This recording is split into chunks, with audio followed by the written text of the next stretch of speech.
Congreso impulsa millonario fondo para militares, 5.300 millones de quetzales en 20 años para pensiones del ejército, con aumentos de hasta 7.000 quetzales mensuales para jubilados.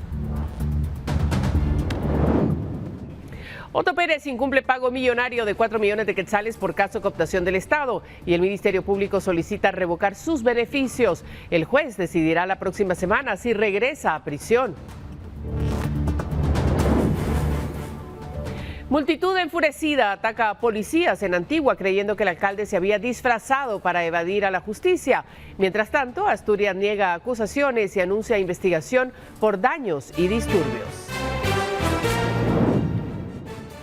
Impacto del conflicto Irán-Israel. El petróleo y los combustibles subirán hasta un 90%, según el ministro de Energía. El transporte será el sector más afectado.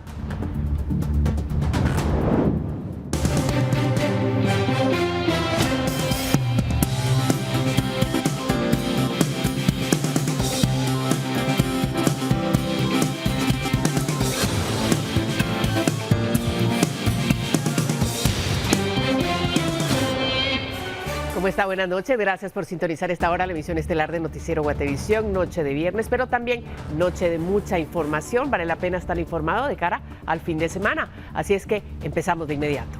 La Comisión de Defensa del Congreso busca que se avale un desembolso de más de 200 millones de quetzales anuales por 20 años al Instituto de Previsión Militar, un monto que casi equivale al presupuesto anual de un ministerio.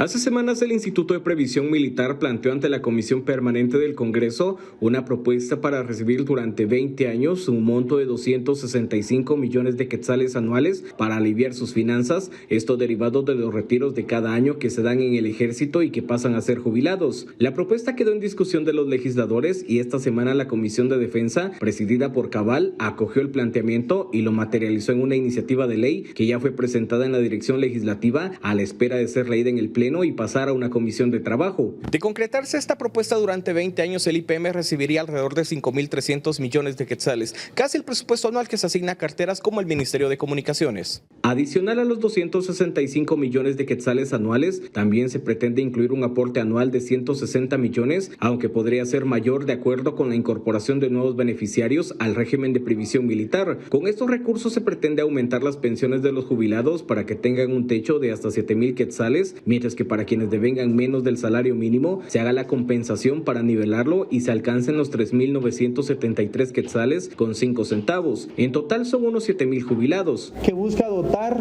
de recursos al Instituto Militar para poder dignificar a todas estas clases pasivas que hoy en día pueden tener jubilaciones de 500, 300, 600 quetzales. Esto es un acto de humanismo, es un acto de que tenemos que hacer una justicia social. Las autoridades del IPM han justificado que solo el año pasado tuvieron más de 63 millones de quetzales en déficit derivados de los pagos por jubilaciones, pensiones y gastos que son superiores a los ingresos por las reducciones y retiros voluntarios. Aunque la iniciativa de momento tendría el apoyo de varios bloques, su agilización dependerá de que sea viable el monto requerido por la entidad militar. Para Noticiero Guatevisión, Henry Montenegro. Bueno, y los diputados en el Congreso buscan avalar una ampliación por 2 años más de un desembolso de 1.000 quetzales mensuales que se paga a los veteranos del ejército que prestaron servicio militar durante el conflicto armado interno. Desde hace años, las iniciativas de resarcimiento para los veteranos del ejército que prestaron servicio militar durante el conflicto armado interno han provocado discordia, que incluso llevó a que un supuesto grupo de exmilitares incendiara el Congreso en el 2021 bajo la exigencia de un pago de 120.000 quetzales. Tras esto se aprobó una ley temporal que estableció el pago de 1.000 quetzales mensuales durante 3 años a los veteranos del ejército a cambio de trabajar en proyectos ambientales. Esto es equivalente a 36.000 quetzales. Esta semana la Comisión de Defensa Nacional del Congreso emitió dictamen favorable para modificar la normativa y ampliar por 2 años más dicho pago, además de sumar beneficiarios como viudas de exmilitares y veteranos que residan en el extranjero. Con esta ampliación durante 5 años, cada persona recibiría 60.000 quetzales. Se le da el dictamen favorable a los veteranos militares. Hay aproximadamente 80.000 veteranos militares de que están recibiendo ya ese beneficio, pero quedaron fuera las viudas unidas de hecho.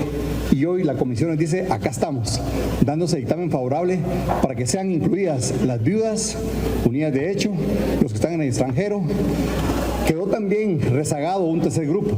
Se le va a dar ese espacio para que nuevamente se vuelvan a inscribir. Dicho programa seguirá a cargo del Ministerio de Desarrollo Social. Según los diputados, a la fecha hay más de 80,000 personas inscritas en el programa. Tomando como base este monto, anualmente representa unos 80 millones de quetzales del erario público. Tras recibir dictamen, la propuesta ahora regresará al Pleno, donde dependiendo de los cabildeos entre las bancadas, podría agilizarse su aprobación. De concretarse, el MIDES tendría 3 meses para recibir las solicitudes de los beneficiarios y 1 mes más para publicar el listado de las personas idóneas para hacerles efectivo el pago. Para Noticiero Guatevisión, Henry Montenegro. Y desde el 2022 a la fecha, unos 84,000 veteranos del Ejército se han registrado bajo esta ley temporal, que ahora se pretende ampliar por 2 años más. Según datos del Ministerio de Desarrollo Social, en 2023 se inscribieron 47,000, mientras que en el 2024 se sumaron 37,000. El año pasado, las autoridades de MIDES estimaron que para cubrir el pago a los exmilitares se necesitaban unos 950 millones de quetzales anuales, tomando en cuenta que el desembolso mensual equivale a poco más de 80 millones de quetzales. Pasamos a otras cosas, porque luego de conocerse el impago de la reparación digna impuesta al expresidente Otto Pérez Molina por el caso cooptación del Estado, el Ministerio Público ha solicitado la revocatoria de beneficios concedidos. El juez a cargo del expediente ha programado audiencia para la próxima semana. El juez Eduardo Orozco del Juzgado de Mayor Riesgo B programó para el martes 24 de junio la audiencia para analizar la solicitud del Ministerio Público ante el incumplimiento de Otto Pérez Molina en el pago de la reparación digna. El expresidente fue condenado tras aceptar cargos en el caso cooptación del Estado. Como parte de la condena debía pagar 4 millones de quetzales en concepto de reparación, 2 millones de quetzales a la Procuraduría General de la Nación y 2 millones a la empresa portuaria Quetzal. En enero, Pérez Molina solicitó una prórroga para el pago. La Judicatura de Mayor Riesgo le otorgó plazo hasta el 31 de mayo. Sin embargo, no cumplió con el requerimiento. Uno de los escenarios que podría ocurrir es que si se le revocan los beneficios, el expresidente deba regresar a prisión. Todo depende de lo que determine el juez tras la solicitud del Ministerio Público. El 6 de septiembre de 2023, Pérez Molina se declaró culpable de lavado de dinero, cohecho pasivo y fraude. Además, fue condenado a 8 años de prisión. Con imágenes de Carlos Ochoa, informó para Noticiero Guatevisión, Elmer Vargas. Y pasamos a otra información, porque Jonathan Emanuel Cardona fue trasladado a Torre de Tribunales para conocer los motivos de su detención. Fue capturado en El Salvador y entregado a las autoridades guatemaltecas para resolver su situación jurídica. Cardona, supuesto líder de la secta Leptajor, es requerido por un juzgado de trata de personas por los delitos de embarazo forzado, violación y maltrato contra menores de edad. De origen salvadoreño, buscó refugio en su país desde el 20 de diciembre del 2024, cuando se realizaron allanamientos en Oratorio Santa Rosa, donde está asentada la comunidad Leptajor. Según las investigaciones, Cardona logró evadir a las autoridades tras una presunta filtración de información por parte de un comisario de la Policía Nacional Civil. El juzgado de trata de personas deberá programar la audiencia de primera declaración en los próximos días. Extraditado desde El Salvador, ahora deberá enfrentar los señalamientos en su contra. Y continuamos con más, porque el juez Mario Hicho resolvió cerrar el caso contra Luis Gómez, ex vicepresidente de la Asociación de Empresarios de Autobuses Urbanos, señalado de 3 delitos por el caso transurbano. El juzgador descalificó la investigación realizada por el Ministerio Público. ¿Cómo voy a llevar yo a juicio a una persona cuando se me han presentado 1.400 medios de investigación y de los cuales ni siquiera 10 documentos hacen referencia al señor Luis Gómez? ¿Cómo yo voy a juicio a una persona donde lo único que puede acreditar es que nunca fue representante legal de AEU, fue vicepresidente, nunca firmó un documento? Esto es parte de los argumentos presentados por el juez Mario Hichos, previo a cerrar el caso a favor de Luis Gómez, señalado por el caso transurbano. El juzgador hizo referencia a las falencias presentadas en la investigación realizada por el Ministerio Público. He sido enfático y he sido claro en decir, o en argumentar, en motivar, que no es mi responsabilidad esta resolución, es la responsabilidad del Ministerio Público. Son los únicos responsables de que los procesos se les estén cayendo. Son los únicos responsables de investigaciones sesgadas, deficientes, que nos tienen en este limbo judicial. Y repito, yo no me estoy refiriendo al Ministerio Público actual, sino que a quien ha presentado la acusación.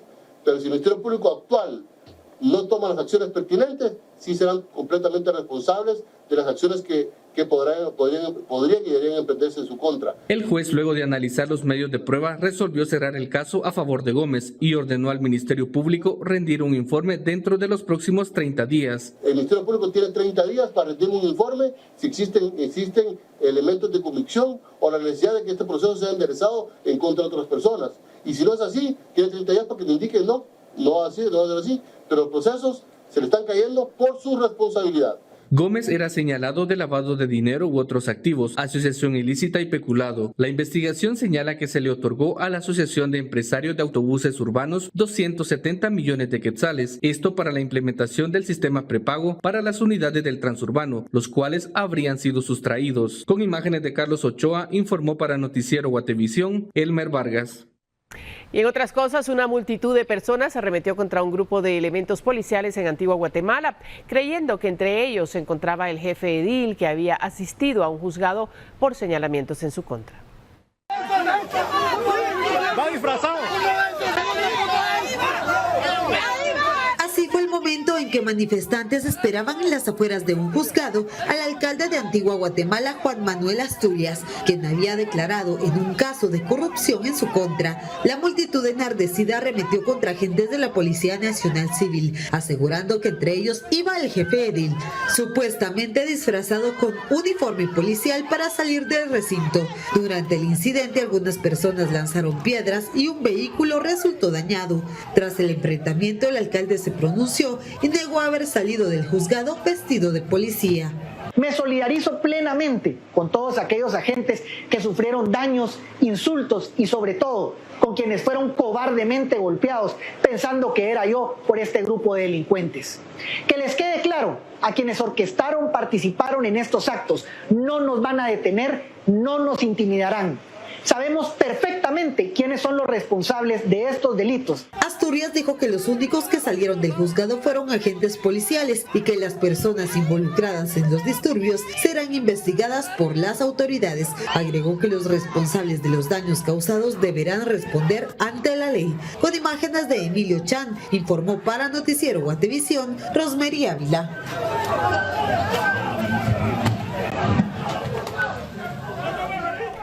Mire, Cristian Omar Alvarado Ulúa, de 29 años y de nacionalidad mexicana, fue detenido justo en el momento en que se entregaría droga en la colonia Las Charcas, en la zona 11 de la capital. Agentes antinarcóticos de la Policía Nacional Civil lo interceptaron y al revisar la cajuela de la motocicleta que conducía, localizaron diferentes tipos de estupefacientes. Entre lo incautado hay metanfetamina, marihuana, gomitas elaboradas con droga y brownies con contenido psicoactivo. Según las autoridades, el hombre opera con modalidad de reparto a domicilio. Su área de distribución comprende la zona 9, 10, 11 y 16 de la ciudad, así como la zona 8 de Misco. La policía investiga si Cristian Alvarado está vinculado con la venta de droga a estudiantes en centros educativos. También se indaga si hay más personas involucradas en esta red de distribución a domicilio. Mientras tanto, 2 radiotransistores para alertar sobre la llegada de autoridades, 4 celulares, varios accesorios para teléfonos, cables para generar señal de internet, 5 cuchillos, 5 chips y listas con números de teléfono de posibles víctimas de extorsión fue parte de lo incautado en una requisa en la Granja Penal de Rehabilitación Pavón, ubicada en Fraijanes. La acción fue realizada por investigadores de la Policía Nacional Civil y documentada por las autoridades del Ministerio de Gobernación. Según informaron, estos operativos se llevarán a cabo de manera sorpresiva, como medida para evitar el ingreso de objetos ilícitos al interior del penal. Tenemos más noticias. El ministro de Energía y Minas informó este viernes que como consecuencia del conflicto entre Irán e Israel, subirá el precio del petróleo y sus derivados, afectando los precios de los combustibles y del gas propano. El conflicto de Irán e Israel empezará a impactar en la economía de los guatemaltecos. Este viernes, el ministro de Energía y Minas, Víctor Hugo Ventura, advirtió sobre el aumento del 90% en el petróleo y sus variantes. Esto se traduce en que pronto aumentará el precio del gas propano y combustibles. Siempre que hay oscilaciones hacia el alza, también habrá sin lugar a dudas, afectación a las economías. Los choques petroleros tienen, como mencionaba, impactan todas las actividades económicas, especialmente podemos decir que impactan al transporte, impactan a las actividades de transformación y también impactan a la producción de electricidad. El funcionario advirtió que el sector más afectado será el de transporte y brinda algunas recomendaciones. Escalonamiento de horarios, carpooling, teletrabajo o actividades a distancia donde se puedan y que permitan, y muchos de ustedes lo están viviendo, que saben de que entre salir a las 5 de la mañana o a las 5:30 implica una diferencia de desplazarse a 30, 40 kilómetros por hora o desplazarse a 5 kilómetros por hora y perder 2, 3 horas, no sé cuánto. Esas son las medidas inmediatas que pueden tomarse. Con imágenes de Eric Ávila, reportó para Noticiero Guatevisión Nicole Betancourt.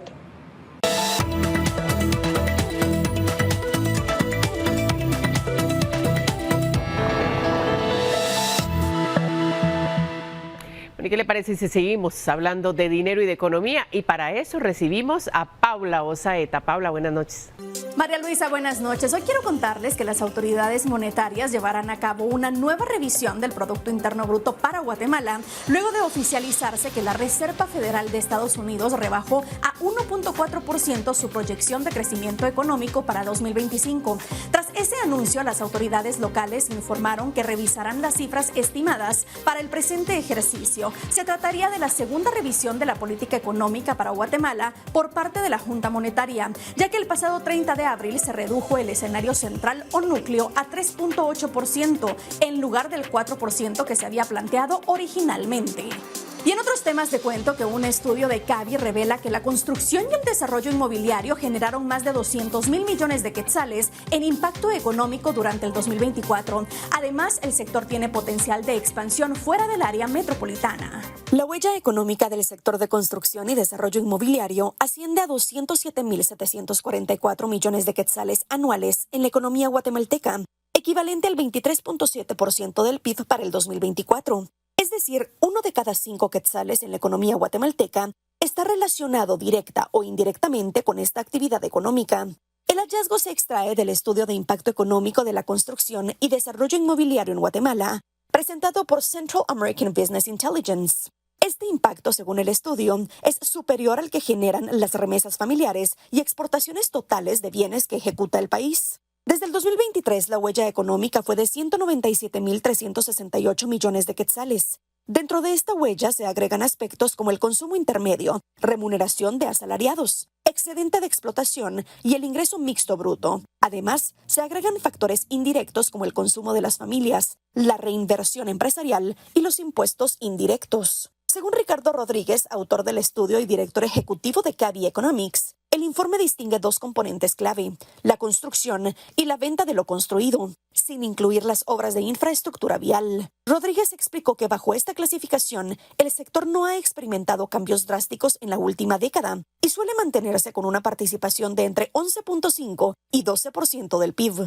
El estudio también subraya que el sector de construcción y desarrollo inmobiliario representó en 2024 el 11.9% de la economía guatemalteca, lo que lo posiciona como el tercer sector de mayor relevancia nacional, solo por detrás del comercio y la industria manufacturera. Según el estudio, en los últimos años se han autorizado un total de 40.9 millones de metros cuadrados de construcción en todo el país, lo que refleja un promedio anual de 3.7 millones de metros cuadrados. No obstante, la huella económica más significativa del sector se concentra en el departamento de Guatemala, con 167,331 millones de quetzales anuales, equivalente al 80% de la huella total en el territorio nacional. El estudio destaca que el sector generó en 2024 un aporte al Producto Interno Bruto de aproximadamente 100,700 millones de quetzales, lo que representa un crecimiento real de 3.2% respecto de 2023. Según el informe, el aporte corresponde únicamente al valor agregado final que el sector genera en la economía guatemalteca.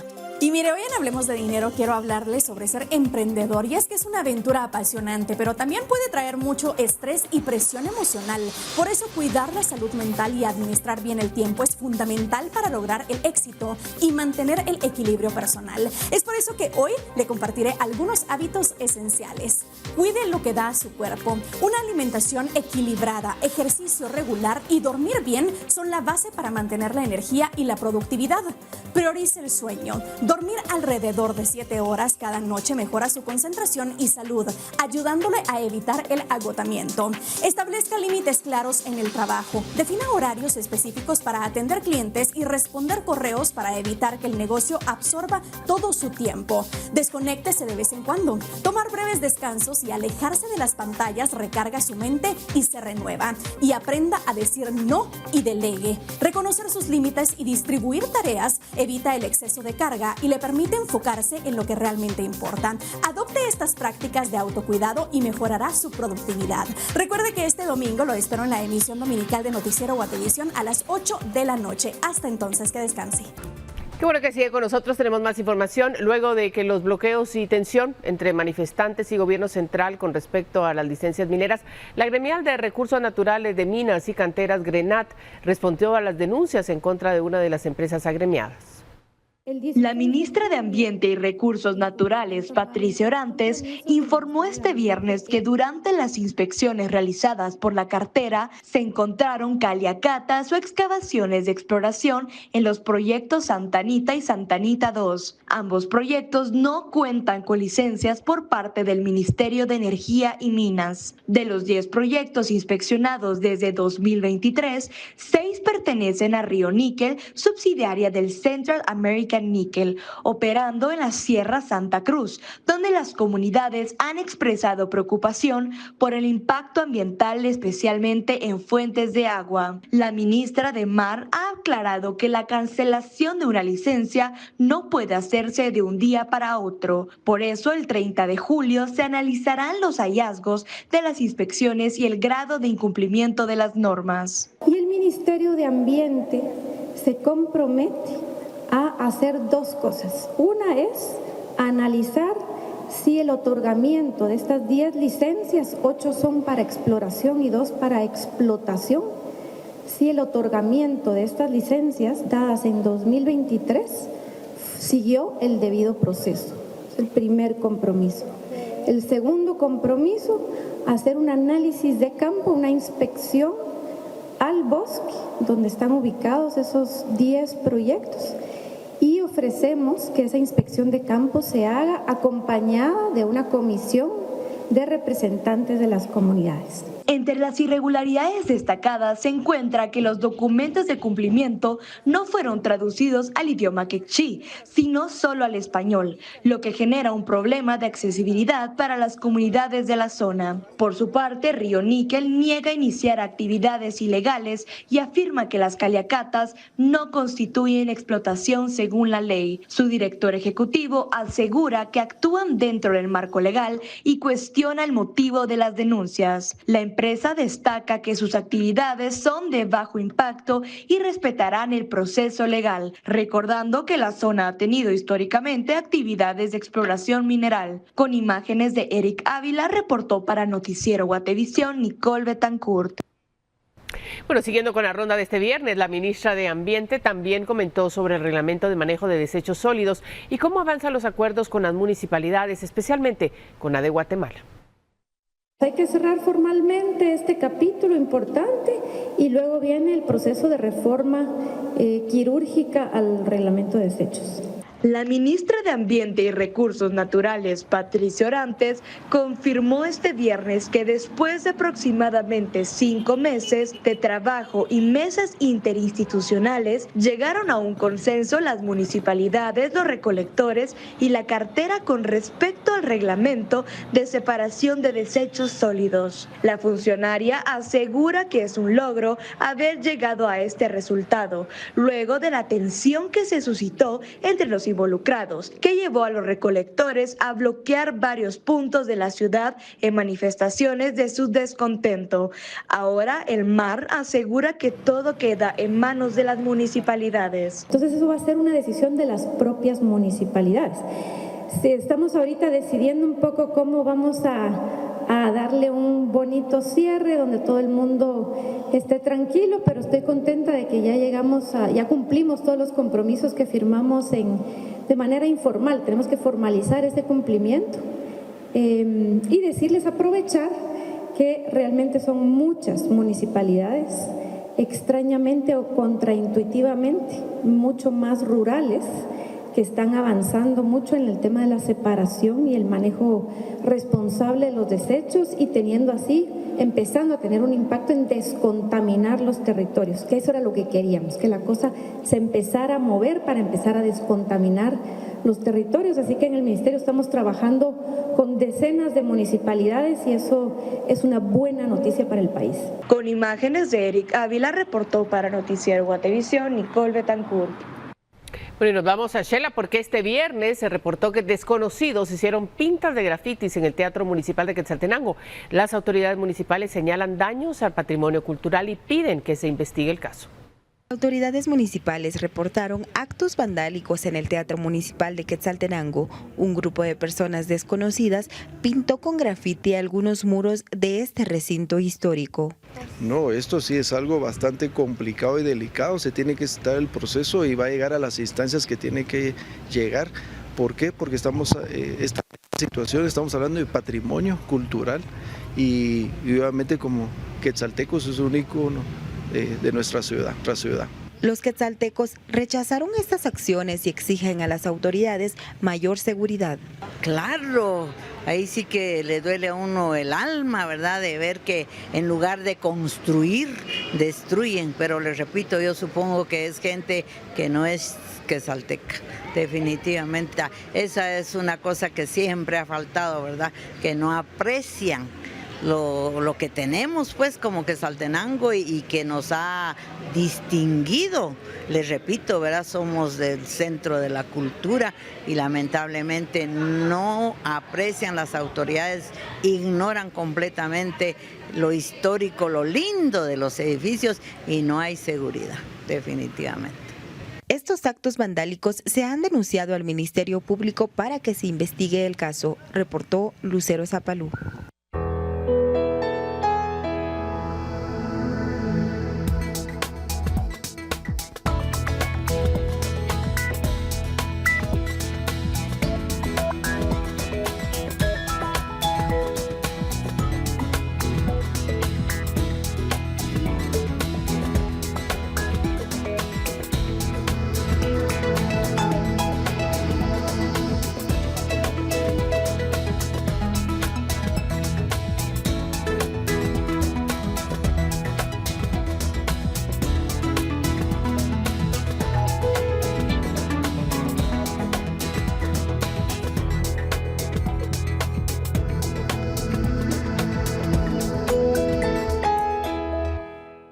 Mire, la información del clima es muy importante en estas fechas y la prevención vuelve a ser un clave en una temporada de lluvias que apenas comienza.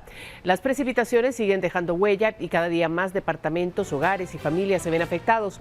Hoy, la Secretaría Ejecutiva de la CONRED, Claudine Ogaldes, presentó las cifras más recientes y señaló los 5 departamentos más impactados: Suchitepeques, Guatemala, Quiché, Taluleu y Quetzaltenango. Según los datos oficiales, se reportan 5.053 personas afectadas, una desaparecida, 18 fallecidas, 27 heridas y 1.017 damnificadas. Además, hay 304 viviendas en riesgo, 74 con daños leves y 37 con daños graves. Frente a esta situación, la CONRED reitera estas recomendaciones. Identifique zonas seguras, conozca rutas de evacuación, proteja sus documentos importantes y tenga a mano una lámpara, una radio y recursos básicos para mantenerse informado y seguro.